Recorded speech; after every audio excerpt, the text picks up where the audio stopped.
28th of September in the year 2000, David Camm's day started like any other day, but it quickly spiraled into a nightmarish tragedy. He arrived home, and as he stepped into his garage, a chilling sight awaited him. His wife was lying in a pool of blood, and the lifeless bodies of his 2 children were still in the car. A scene that would haunt him forever. But as if the devastation wasn't enough, the unimaginable followed. David found himself thrust into the heart of a twisted investigation. Instead of solace, he was met with suspicion. The very people he sought help from, the police, detectives and prosecutor, turned their accusatory eyes upon him. The once close-knit community was left in shock, struggling to comprehend the horrifying turn of events. How could they believe he was capable of such a terrible act? What evidence could have been so compelling that it led to his arrest, murder charges, and not 1, but 2 jury convictions? Were the authorities blinded by getting a conviction that they overlooked vital clues, or was there something more sinister at play? Hello my fellow true crime enthusiasts, welcome back to Grim Riddles, and welcome to our new subscribers. We're thrilled to have you on board. Thank you for choosing to be a part of our journey. Our case today is the mind-boggling, confusing, crazy and tragic wrongful conviction of David Camm. Join us as we try to unravel the truth and reveal the astonishing twists in this tragic case. As always, viewer discretion is advised. There are crime scene photos, and there are some details in the case that some may find disturbing. With that said, we invite you to sit down and get comfortable, because have we got a story to tell you. Kim and David Camm were married in 1989. Kim raised their children while working full-time as an accountant, and Camm was a state trooper who was liked and respected by his colleagues, including fellow trooper Shelley Romero. He was very trusting, very loyal, extremely honest. He could be trusted with anything, just one of the most upstanding people you would ever fathom in your life, says Romero. In early 2000, David Camm resigned from the Indiana State Police after spending 10 years as a road trooper. He had been on the emergency rescue team and had been awarded the department's Medal of Valor for his efforts in risking his life in an effort to try and save the life of a drowning man. Dave wanted to spend more time with his family and earn a higher salary than he was getting in the police. He decided to make a positive career change and went to work for his uncle. Uncle Sam had a successful basement waterproofing company, which he started from scratch and now employed about 40 workers. Dave quickly became a successful salesman and supervisor, earning in 6 months what he had earned in a year as a state trooper. On September the 28th, 2000, Dave had been married to Kimberly for over 11 years and had 2 beautiful children, Bradley aged 7 and Jill aged 5. At the time, Kim had a well-paying and highly regarded position as a financial analyst at a major insurance carrier in nearby Louisville, Kentucky, and the 2 children were happy and well-adjusted and attended a Christian school in New Albany, Indiana. But 3 years into the marriage, Camm began having an affair with a woman he had met at the gym while Kim was pregnant with their 2nd child. It was sheer stupidity on my part, says Camm. I allowed myself to get caught in something that never should have happened, and you know, I take full responsibility for that. Camm moved out, but a few months later they reconciled and things seemed to be back to normal. And at least financially, life was getting better for the Camms, because David was making more money and had a lot more time for his family. I had never been happier, he says. I should have left the police 5 years ago. On September the 28th, 2000, after a busy day at work, Dave played basketball at the Georgetown Community Church with 10 other players. The one game he didn't play, he sat on the baseline talking with a church elder. Dave was at the gym from 6:59 p.m. when the alarm was disengaged, until the security alarm was set at 9:22 p.m. when he and the 7 other remaining players left. Dave's presence in the gym was accounted for by the other players and the church elder with whom he was talking. He never left the gym during that time period. After the game, Camm says he pulled into the driveway around 9:22 p.m. and saw his wife lying in a pool of blood. His 2 children were still in the car, with Jill still buckled in. Brad felt warm, and Dave couldn't find any blood on his head, unlike his wife and daughter. Dave thought he might still be alive, so he took Brad and tried CPR, but it was no use. Minutes later, Camm made a frantic call to the state police. Dave? Get everybody out here to my house now! Okay, all right. My wife and my kids are dead. Everything's gonna be okay, all right? We're gonna get people. Everything's not okay. Get everybody out here now. They're coming. Go to Dave Camm's house now. Okay. Do you know what happened, David? No, they're dead. I just don't. He then went across the road to where his grandparents lived and called on his uncle to help. One of the first officers on the scene was Detective Sean Clemens, one of Cam's closest friends. I always considered Dave a friend. I thought I knew Dave. I thought he was a good person. But Detective Sam Sarkison became suspicious after Cam told him he tried to revive his son Brad before realizing that his entire family was already dead. The crime scene looked off. It looked like it had been clean, said Sarkison. Police believe that Cam got home, killed his family, cleaned up the crime scene, and called them, all within 7 minutes. Just 3 days later, on Sunday, October the 1st, Cam was arrested by Indiana State Police and charged with 3 counts of murder based on the bloodstain patterns on his t-shirt. The time of death was thought to be soon after 9:15 p.m. The probable cause listed 10 points of evidence, including a statement by a witness that between 9:15 p.m. and 9:30 p.m. she heard 3 distinct sounds that could be interpreted as gunshots. We've got some problems with things where they are. And that's why, watching here, we'll give you the opportunity more. Go down. Cannot really. I cannot elite. What do you mean? People at what? You are going to try to blame me for killing my children and my dog. Tried to clean some of the blood out and like that. No. This is ridiculous. What about some bleach day? No.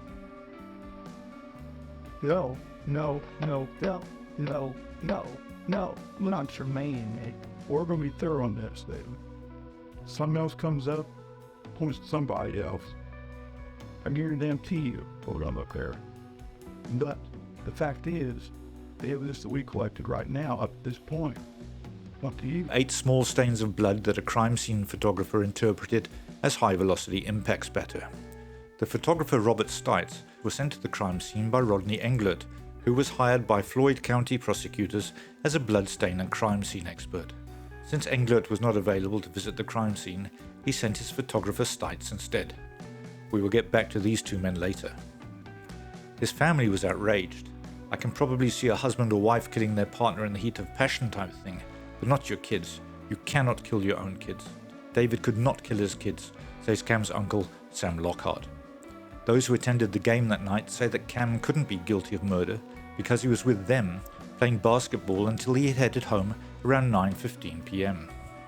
If those men are right, then it's awfully hard to believe that David Camm is guilty of murder. Kim, Brad and Jill got home about 7:30 that night. Cam says he was at the gym playing basketball until 9:15 p.m. and he has 11 eyewitnesses to back him up.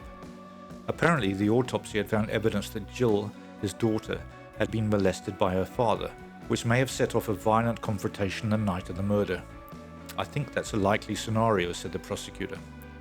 The medical examiner says Jill was likely molested within hours of her death, but by all accounts, Cam had not seen Jill since 7 a.m. that morning, nearly 13 hours before the murders. David Camm says unequivocally that he did not molest his daughter. Dave's sister Julie Camm says, now we're saying he left the ballgame, went home, sexually abused his daughter, then murdered his family and somehow got them, the kids, conveniently buckled back in his car. That's crazy. When their son-in-law David Camm was arrested, Janice and Frank Wren couldn't believe it. I just couldn't believe that the person I knew, thought I knew, could do that, says Kim's mother Janice Wren. But in the 15 months between the killing and the start of Cam's trial, the Wrens have become convinced that their son-in-law is a murderer.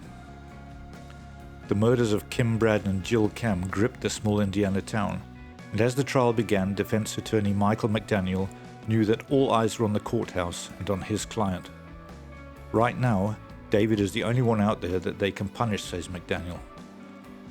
My life is on the line, says Camm. I'm not just fighting for me, it's not just me. I want justice for my wife and my children. The trial took place in 2002, with the prosecution relying heavily on blood splatter evidence found on Camm's shirt. They claimed it proved he was the shooter, while the defense argued that the bloodstains could have come from contact with his daughter's hair. The prosecution also brought up some previous allegations of Dave's infidelity and had women testifying to that, and perhaps the most damning were molestation accusations, all without any solid evidence. Unfortunately, the jury seemed to be swayed by the portrayal of Camm as a selfish and immoral individual, and he was found guilty. Because the judge allowed testimony about Dave's infidelities and the molestation allegation, the actual conviction in this first trial seemed almost inevitable. The jury members later admitted that the molestation accusations and infidelities played a crucial role in their decision to convict him. After the trial, Camm's family and others who were with him that night continued to believe in his innocence. He was imprisoned in protective custody due to safety concerns. The prosecutor's key evidence came from Robert Stites, who was supposed to be an expert in blood pattern analysis. The arrest warrant was largely based on Stites' opinion that the blood on Camm's shirt indicated high-velocity blowback from a gunshot wound. Upon appeal, the court recognized errors in the trial, particularly the improper admission of evidence regarding Camm's affairs, which had unfairly painted him in a negative light and heavily influenced the jury's decision. In the end, it became clear that the evidence against Camm was far from overwhelming, and the jury's decision was heavily influenced by the credibility of witnesses and emotional aspects rather than solid proof of guilt. In the second trial, the new prosecutor, Keith Henderson, conducted a new fresh eyes investigation, but many questioned its impartiality since the same agency was involved in the first investigation. The investigation didn't conduct new tests and relied on old blood spatter opinions from two witnesses. In early 2005, the defense wanted to re-examine the DNA found on a sweatshirt at the crime scene. They asked the prosecution to run it through CODIS, the criminal offender DNA database again, but the prosecution refused. The defense had to get a court order to make them do it. Surprisingly, it turned out that the DNA sample had never been analyzed before the first trial, even though the prosecutor said it had been checked and didn't match anyone. Police and prosecutors ignored a sweatshirt found at the scene that had been purchased from the Indiana Department of Corrections that had the name Backbone written in black ink on the inside collar. Forensic scientists from Cellmark, a private lab, swabbed the collar of the sweatshirt and obtained a full male DNA profile. By 2005, David Camm had been behind bars for more than 4 years. Generally from September through February were my darkest times of the year. You know, the times of the murders, and then you have the holidays and then the kids' birthdays in February. Did you feel yourself becoming institutionalized? I had to a degree. And for me, it was a matter of, you know, sitting back and observing and seeing how things operate so that I could fit in enough, you know, to be okay. You know, I had to lock the real me down inside. But now there finally seemed to be a break in the case. The unknown male DNA on the sweatshirt had been identified as Charles Bonet's. And just 2 days later, the cops brought Bonet in and started grilling him on how it ended up on the garage floor. That sweatshirt is in the middle of a crime scene of a triple homicide. Somehow that sweatshirt got there, your sweatshirt. You explain to me how it got there. I have no idea. Bonet admitted the sweatshirt had once been his, but said he dumped it in a Salvation Army drop box about a month before the murders. It shows up at a crime scene, not laundered, not washed. If it had went through the Salvation Army drop box, that would have been a clean sweatshirt. Your DNA, chances are, probably wouldn't have been on there, but it is. I see where you're coming from. As for David Camm, You know David Camm? No. You ever met David Camm? No. Do you remember the murder of David Camm's family? On television, yes. Do you know where David Camm lives? Only on television. I don't even know what his address is. the interrogation went on for some 12 hours with Bonet sticking to his story. The detectives released him with a warning. Make no mistake about it. If anything else links you to it, you're done. Stick a fork in you. And see, that would normally worry me. I wasn't there. Then 2 weeks after letting Bonet walk, there was something else, something big. Early yesterday morning, I was notified of some additional scientific evidence that linked Mr. Bonet to the homicides. The prosecutor revealed that a palm print found on the exterior passenger side of the Bronco door frame was left there by none other than Charles Bonet. Investigators had been aware of the palm print for more than 4 years. Only now did they know whose it was. Bonet was hauled back into the interrogation room, and the questioning became more confrontational. Got some explaining to do here, Charles. Your palm print is on that Bronco. You're there. Now this is the time, this is the place. This is your last stage that you're going to have to tell us what the hell happened there. This is it. This can't be happening. Charles! After hours of denial, Bonet changed his story. Yes, he did know David Camm. They met playing pickup basketball. Then, in another round of questioning, the story changed and changed again. Finally, Bonet put himself at the crime scene. The reason why I was there was to bring him the gun that night. Bonet said David Camm asked him to get an untraceable gun. He said that he was a guy caught in the wrong place at the wrong time. As events started to unfold in the investigation, it became apparent that this case was intertwined between two people. Now the prosecutor had a new theory. David Camm did not act alone. He had a co-conspirator. The ex-cop and the ex-con were each charged with the 3 killings. David was outraged. He believed he should have been set free. After all, Charles Bonet's signature was all over the scene. He attacks women, defenseless, innocent women. He takes their shoes, their socks. He holds guns to their heads and threatens to shoot them in the head. You know, all of those things from his previous crimes is exactly what happened to Kim. Why can't they see this stuff? You know, they just turn a blind eye to the facts. But the prosecutor had a different set of facts. We know that the defense has maintained that this is now the killer, that I should dismiss the charges against David Camm. The evidence is not there. In January 2006, Charles Bonet and David Camm stood trial separately in 2 different courthouses. While he wasn't accused of being the shooter, Bonet was found guilty on 3 counts of murder in the deaths of Kim, Brad, and Jill Camm. He was sentenced to 225 years. And the prosecution team rejected any notion that Bonet acted alone. Why? Those tiny specks of blood, they were on David's shirt, but not on Bonet's sweatshirt. His shirt does not have high-velocity blood spatter on it. His story is the only thing you've got that link him to David Camm. There's no phone records. There's no one's ever seen them together. There's no text messages. There's no smoke signals. There's nothing between David Camm and Charles Bonet. At David Camm's second trial, Bonet was named as the other man at the scene, also charged with the triple murders. Otherwise, the case against Camm was pretty much the same, absent the female witnesses the appeals court had thrown out.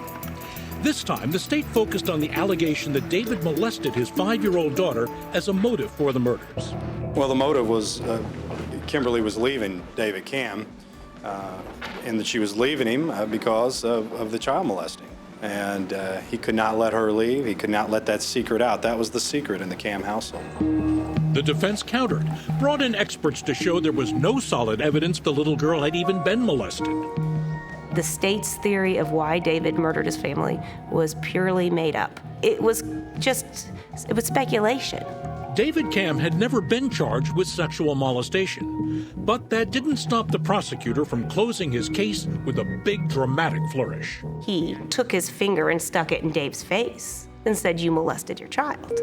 The jury took 4 days to reach its verdict. Guilty on all 3 counts. We can tell you that David Camm has now been convicted of the murder of his wife and the murder of his 2 kids, Brad and Jill. Guilty again. Guilty again. With the same inflammatory evidence, this is just such a heinous accusation. In the third trial, the new motive used by the prosecution to prove David Camm was guilty were the life insurance policies purchased by Kim Camm. In this trial, several revelations came to light that helped Dave's case. The case was heard in Illinois as the defense thought that he could get a fair trial there. These are just a few of the inconsistencies in the first 2 trials. The probable cause affidavit used to charge him was inaccurate and misleading, relying on false deductions and speculations from an unreliable bloodstain expert and crime scene deconstructionist. The police and prosecutors also leaned on questionable witnesses and ignored crucial evidence, which added to the sense of injustice surrounding the case. Based on the autopsies and other evidence, they initially thought the murders happened around 9:30 p.m., which meant his alibi didn't hold up. The time of death was actually around 8 p.m., way earlier than they first thought. That's the time when David Camm said he was playing basketball at the church, so it seemed like Camm's alibi was valid after all. A phone call that supposedly proved Camm was lying about his alibi turned out to be wrong. The phone company realized there was a mix-up with the time zones, and the call was made an hour earlier at 6:19 p.m., which means Camm's alibi was back on track.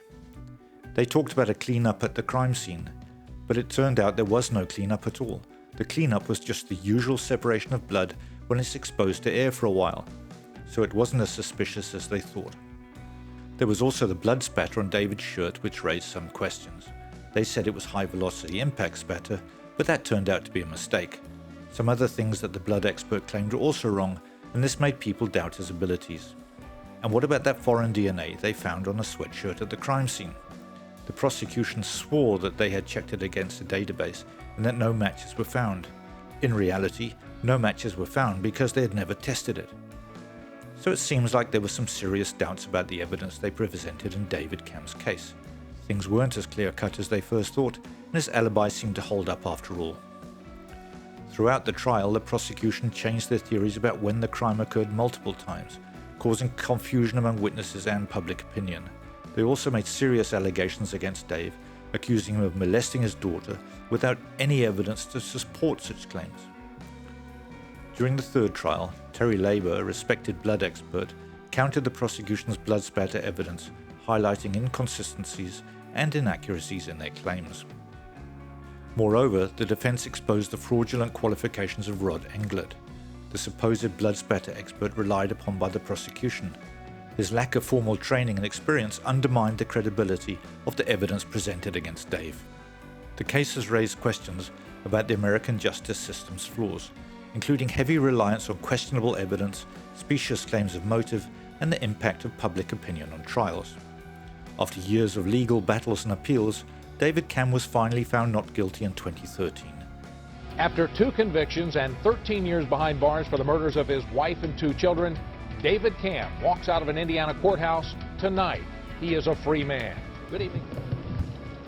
For the first time, David Camm left the Boone County Courthouse a free man, handcuffs gone. He said nothing and showed no reaction to his new status. But just minutes before, inside the courtroom, an emotional Camm broke down sobbing at the jury's not guilty verdict. It was almost like the emotions I saw that night, only in a different way.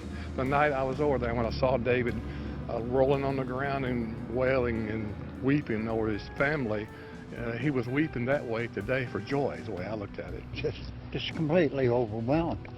Well, what can you say after being in up 13 years for something that you know you didn't do? Despite the not guilty verdict, public reactions were mixed, with some surprised by the outcome, while others believed that Dave should not be out of prison. The case continues to receive attention from wrongful conviction advocacy groups, which view the previous convictions as miscarriages of justice. Dave filed civil lawsuits against the various parties involved, seeking damages for the ordeal he endured. Settlements were reached in some of these lawsuits, providing some closure to the long and contentious legal battle. David Camm's case is a reminder of the challenges faced by individuals wrongfully accused and convicted, and the profound impact it can have on their lives and families. Despite being eventually found not guilty, the damage done by public opinion and media coverage is hard to reverse. The court of public opinion can be harsh and unforgiving, making it difficult for exonerees to fully reintegrate into society. This is why I think that compensation is essential, so they can try and build a new life outside prison. The media, in my opinion, is also to blame. They sensationalize these cases, causing trial by public opinion rather than hard facts. In my opinion, this entire saga was a mess from the very beginning, and I'm still struggling to understand why the prosecution was so determined to get a guilty verdict against David Camm. The case was clearly flawed from the beginning, and normally a prosecutor would not have authorized the arrest with so little evidence. In addition, Camm had an ironclad alibi. On that alone, I feel he should have been ruled out immediately. Why did the prosecutor get involved in the crime scene? Why did they allow a fake expert to look at the blood spatter? Surely it would need to be done at a crime lab. Surely the crime scene investigators were supposed to investigate and collect evidence as required by law. Why did they ignore evidence and not have the 2 foreign DNA samples tested and search for any matches? Murderers have had their cases thrown out with much more evidence than this on a mere technicality. Why did the judges allow evidence to be heard that they knew should not have been allowed? The case could have been solved almost immediately with the DNA match that was there in their system all along. Bill Lamb, president and general manager of WDRB, the Fox affiliate in Louisville, Kentucky, issued a public apology to Camm, stating, "7 years ago, I did a point of view criticizing David Camm's attorneys for seeking yet another appeal right after his second conviction for the murder of his family. I wondered when Indiana taxpayers would get to stop paying fortunes in trial expenses, and why any accused killer could possibly deserve so many do-overs. Well, now we have the answer, when they're not guilty." Perhaps the reason for the mess is as simple as a juror's response when asked the question, "Do you think that they intentionally wanted to convict an innocent man?" The juror responded, "I would hope not, but..." I sensed that the state police had a hard time admitting that they had made a mistake. What are your thoughts on this case? What do you think of the prosecution's absolute insistence on his guilt, even though it seemed very clear that he was innocent?